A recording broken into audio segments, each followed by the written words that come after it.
غفلت ہے، کیئرلیسنس جسے کہتے ہیں، غفلت۔ انسان اس کی وجہ سے بے شمار باتوں سے غافل ہو جاتا ہے۔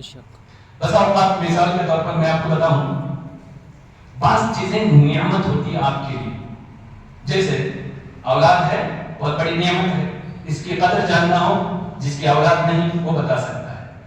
مال ہے، بہت بڑی نعمت ہے، یہ دونوں چیزیں نعمت ہیں، لیکن اللہ تبارک و تعالی ان دونوں نعمتوں کے تعلق سے فرماتا ہے کہ یا ایھا الذین آمنوا لا تلہکم اموالکم ولا اولادکم عن ذکر اللہ، اے لوگوں یہ مال اور اولاد جو ہے کہیں تمہیں اللہ کے ذکر سے غافل نہ کر دیں، یعنی غفلت، کیئرلیسنس۔ غافل کیسے ہوگا؟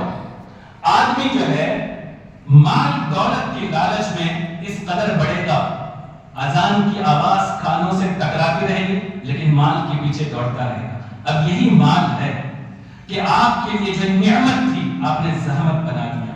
مال دو طرح کے ہیں، حلال بھی ہے، حرام بھی ہے، چوز آپ حلال کر سکتے ہیں، لیکن جو ہے نعمت ہے اس کو چھوڑ کر آپ حرام کی طرف آپ بڑھ رہے ہیں۔ اب جو ہے آپ کو جو ہے یہ اللہ کے ذکر سے غافل کر رہا ہے۔ وہ آپ کا چہیتا بیٹا، اس کی وجہ سے وہ بھی گناہ کی طرف بڑھ رہا ہے، اس کی وجہ سے اللہ کی حدود کو آپ بھی پامال کر رہے ہیں۔ اب نعمت کو آپ نے زحمت بنا دی، اس لیے اللہ تبارک و تعالیٰ نے فرمایا کہ یہ دو چیزیں تو نعمت ہے، کہیں ان کی وجہ سے آپ جو ہے ہلاکت میں نہ پڑ جاؤ، غفلت میں نہ پڑ جاؤ۔ تو ایسے ہی یہ جو ہے موبائل ہے، یہ آپ کے غفلت کا سبب بن سکتا ہے۔ کیسے؟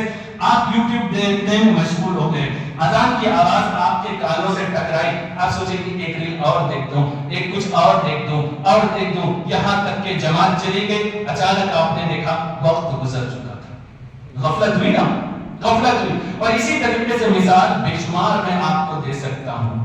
وقت ہو گیا میرا، ابھی ہے تھک گئے آپ لوگ؟ سنیں گے، سنیں گے؟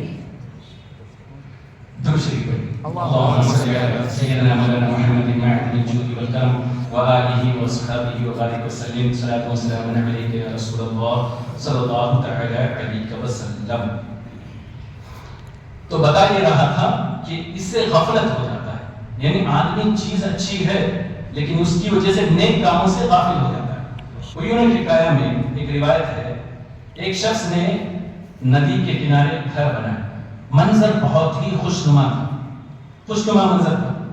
گھر بنانے لگا، لوگوں نے آ کے روکا، گھر تو بنا رہا ہے لیکن سیلاب آئے گا، تجھے بھی اور تیرے گھر کو بھی بہا لے جائے گا۔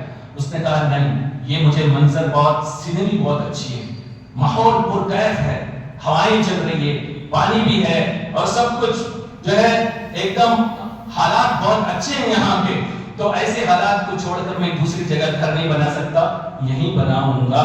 اور اس نعمت کو دیکھ کر وہ جو ہے ایک عظیم چیز سے غافل ہو گیا۔ ایک دن ایسا ہوا، بارش خوب ہوئی، سیلاب آیا، اس کے گھر کو بھی بہا لے گیا اور اسے بھی بہا لے گیا، وہ ہلاک ہو گیا۔